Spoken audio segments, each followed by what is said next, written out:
ঠিক আছে, আমি কিন্তু ওই যে 1 বছর পর আইছি, 1 বছর পর আইছি। আসতে থাক। হ্যাঁ, যাই খাও এখন খাও। তুমি তুমি ভাত পরে করে খাও, ভাত করে খাও, ভাত করে খাও। যাই হোক, তুমি দাবাদি হতে পারো, ঠিক আছে, কিন্তু এরকম ছোট ভাইয়ের সাথে পরিবার ফ্যামিলি এখানে আমি পেয়েছি, ঠিক আছে, এখানে ঘর বাড়ি উঠেছি, এখানে পৃথিবীর এমনও দৃষ্টি, তিনটা ফেরেস্তা, একটা হলো আমার মা, আর একটা হলো আমার ছোট ভাইয়া, আর একটা হলো কিন্তু এই যে বিষয়টা আমার আব্বাও পাওয়া যাচ্ছে না বা বেঁচে আছে, বিষয়টা তাকে আমি অনেক শ্রদ্ধা ভালোবাসি, ঠিক তোমার আছে। আব্বা তো এই অনেক আগে মারা গেছে, আমরা যখন ছোট। আমার বলা ছিল যে আমার আব্বা তোমার আব্বা, ঠিক অবশ্যই। আছে, বলতে গেলে বিদায় হইতে তোমার আব্বা ওই বা ওই ফ্যামিলি হইতে এই কিছু করবে, কিন্তু সরিয়ে যাচ্ছে ওইরকম ঝড়কুটা, মানে দুনিয়ার হইতে কিরকম যেন যাত্রা পারলে হয়, এরকম কথা হয়েছে, কিন্তু তুমি ভাইয়া মনে হয় সেরকম নেই। কেন? আমি আগের মতোই আছি, হ্যাঁ, আমি আগের মতো, এখন এখন আরো নাটক সিনেমা করি।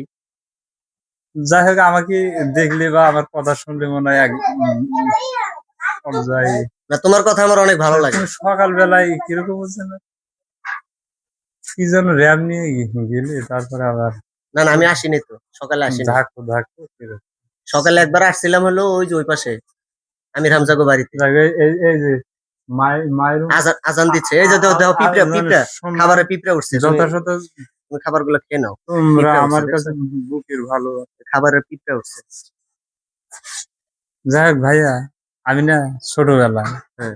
একটা ই ওই একটা কোলের ছাওয়াল হলো আগুনে পুড়ে ধন পুড়ে মারা গিয়েছে। আচ্ছা, আর কত বছর আগে? এই যে এখানে এসেই একজন হেদিয়ে পড়ে থাকতা আমার ওই আব্বা বলে, ওই যে সালাম্বা, আবার এইরকম আর একটা অভিমান করে কলকাঠি কহর। তুমি একটু ভাত খাও তো, আমি দেখি তুমি কেমন করে খাও, আমি একটু দেখি, খাও, খাও একটু, একবার খাও একবার। তো ছাড়া খাবো কেমনে? না, তুমি খাও একবার, খাও তুমি একবার, খাইলে আমি ওরা খাবো। তো এই পাশে আর তুমি তো, তুমি কিন্তু তুমি একবার খাও, পরে আমি খামোর সাথে, যাও খাও, হাত ধুইবা। এই খাওয়া দুনিয়ার মান্য তোমাদের কিরকম ভাগ্য হয়েছে, তোমরা কে কে দাবা দিদির ভাগ, আমি কিরকম একবার কাটকা তোমাদের মাঝে আমার চোদ্দ আব্বা বিচারক বা ওই তোমার তোমার আব্বা যথেষ্ট পরিমাণ আমাদের ভালোবাসতো, যথেষ্ট পরিমাণ। আগে বিদায় সে পৃথিবীর থেকে গেছে। হ্যাঁ, যাই এখন তো আর তারে তারে তো আর ফিরে পাবো না, যাই এই তারে যে ফিরে পাবো না। দুনিয়া সত্য, এই ফুসটুক বা হক্ত মুক্তি হোক, আর আমার ইজ্জত জানোই তো, ঠিক আছে, সব তুমি তুমি বসো বসো, বসো, ভাত করে খাও, একবার খাও একবার। আমি আজ আমি পর্যন্ত আমি তোমাকে রিকোয়েস্ট করছি, আমি তোমাকে রিকোয়েস্ট করতেছি, একবার খাও, একবার খাও। না এরকম আমি যাই হোক পছন্দ করি না, আমি এখন তো একবার হকবার চেয়েছিলাম, কিন্তু তারিফ করতে এরকম শুরু বেজে আমি এক দৃষ্টিকে তো শেষ করা যাবে না। যাই হোক, আমার জুনিয়র মান্য সম্মানের জন্য বড় ভাই কিনা ছোট ভাই আমি তাও পেতে পারবো না, দেখি বড় ভাই মনে হয় তোমাকে, আমি ঠিক তোমার আছে, বড় ভাই। কিন্তু যাই হোক, শাসন তৈরি করতে। না না, তোমারে শাসন করা, তোমারে শাসন করবো কি? তোমাকে এখন বলছি, তুমি খাবারটা খাও। যাই হোক, আমি ওই কলম ঘুরিয়েছিলাম, ওই ট্রাম খেলতাম, বলতো যে ঘোড়া চড়া আলারা অনেক ওনারা যাই হোক, আমি বিবি আমার ওয়াইফকে, যাই হোক, আমার দৃষ্টি পছন্দ ছেড়ে আমি এই অনেক করি, ঠিক আছে, বিষয়টা মানুষের জানাতে চলে যায় সেরকম গান। আচ্ছা, তুমি তুমি পানি পানি খাবা, পানি হ্যাঁ? পানি খাবা, পানি খাও, খাও একটু। পানি খাই, কিন্তু একটা আছে ধরো একটু পানি খাও, হাত ধো, না, হাত ধো। তুমি খাও, তোমাদের কি হয়, আচ্ছা, তুমি হাত ধো, পানি পানি পানি খাও জায়গা একটু, আমার মতো একটু পানি খাও, আহ, একটু পানি খাও একটু। না, আমি খাওয়াই দিই, নাও। না না ভাই, আমি খাওয়াই দিই, না খাও, আমি খাওয়াই দিই, তুমি খাও, ধরো, না না, খাও, ধরো, আচ্ছা, একটু একটু খাও, যাই একটু হোক, খাও, একটু খাও, আমি খুশি হব। যাই হোক, তুমি যদি একটু পানি খাও, আমি খুশি হব, নাও, একটু খুশি হব, নাও।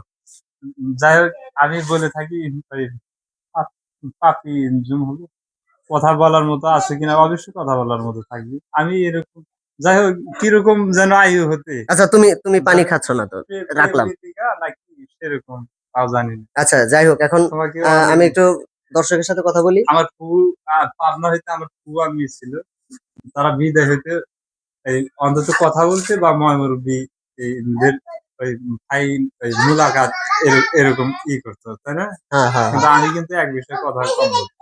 হুম। এই যে একজন ভাই আমার এই বলতেছে যে আচ্ছা তুমি তুমি একটু ভাত খাও, খাও একবার খাও, একবার খাও। না তোমরাই এই কেউ তাকায়ও না, কেউ তাকায়ও না, ভাত তোমরা খাবো। এইদিকে এই আচ্ছা সবাইকে সরাই দিই, সবাইকে সরাই দিই। যাই হোক এটা কি যে তোমরা একটা সবাই সরে যাও তো, ভাত যাই হোক, খাবো। বিষয়টা হলো যে ওই যে সূর্য আছে না, হ্যাঁ সেরকম আমি কিন্তু দেখতে অনেক নম্র ভদ্র, কিন্তু আবার অনেক ভয়ঙ্কর। না না, ভয়ঙ্কর শাস্তির কখনো ভয়ঙ্কর হতে হয় না, আজরাইল আজরাইল সবসময় নম্র ভদ্র থাকতে হয়, এটা ইমানের অঙ্গ। ঠিক আছে, ইমান। একদিন একদিন সবাইকে সবাইকে একদিন মরতে হবে, পৃথিবী ছাড়তে হবে। হ্যাঁ, যেদিন এই পৃথিবী ছাড়বো সেদিন ছোট্ট একটা মাটির ঘরের মধ্যে আমাদের সবাইকে সাদা একটা কাপড়ে জড়িয়ে রেখে দিবে। হ্যাঁ, সেই জায়গায় কিন্তু ওই যে তোমার আব্বা গেছে, তোমার আম্মা গেছে, এরপরে তোমার ফুপু গেছে। হ্যাঁ, সেখানে তোমার যেতে হবে, আমার যেতে হবে, সবারই। যাই হোক আচ্ছা তুমি তো লুঙ্গি দাও, আমি একটু ধরি, তুমি লুঙ্গিটা ঠিক করো। না, যাই হোক, যাই হোক, এত সুপ্রিয় দর্শক, আসলে একটা ভারসাম্যহীন মানুষ এভাবেই কিন্তু তার জীবন যাপন। এই যে পায়ে শিকল দেখছেন, এই শিকল কত বছর আগে লাগিয়েছে সেটা আমি জানি না। তবে এই মানুষগুলোকে হয়তোবা ভালোভাবে যদি ট্রিটমেন্ট করা হতো তাহলে হয়তোবা এই মানুষটা ভালো হতে পারতো। কিন্তু ট্রিটমেন্টের অভাবে এই মানুষটা কিন্তু আজ সে তার পায়ে শিকল পড়া, তাকে ছেড়ে দেওয়া হয় না। তবে আমরা আশা করি, যদি আপনারা এই ভিডিও দেখে আপনারা যদি কোনো সহৃদয়বান ব্যক্তি এই মানুষটিকে একটা ভবিষ্যৎ ভালো একটা জীবন ফিরিয়ে দিতে পারেন, তাহলে আপনাদের কাছে চিরকৃতজ্ঞ থাকব। এই মানুষটি অবস্থান করে সিরাজগঞ্জ সদর জেলা, সিরাজগঞ্জ সদর থানা, সিরাজগঞ্জ জেলা। গ্রামের নাম পূর্ব গারোদহ, ইউনিয়ন বাগবাটি। এই জায়গায় আসলে হয়তোবা এই লোকটিকে পাবেন। তার বাবার নাম আলিমুদ্দি, মরহুম আলিমুদ্দি, এবং তার নাম মোহাম্মদ রুল আমিন, এবং তার একটি ছোট ভাই আছে। তারা খুবই দরিদ্র একটা মানুষ, দরিদ্র ফ্যামিলির মানুষ। চিকিৎসা, শুধুমাত্র চিকিৎসার অভাবে আজ তার এই অবস্থা। সবাই ভিডিওটা শেয়ার করবেন, আর যদি কোনো সহৃদয়বান ব্যক্তি ওনার পাশে দাঁড়াতে চান তাহলে অবশ্যই পাশে দাঁড়াবেন। এটা যাই হোক, আর কি হ্যাঁ হয়েছে হয়েছে।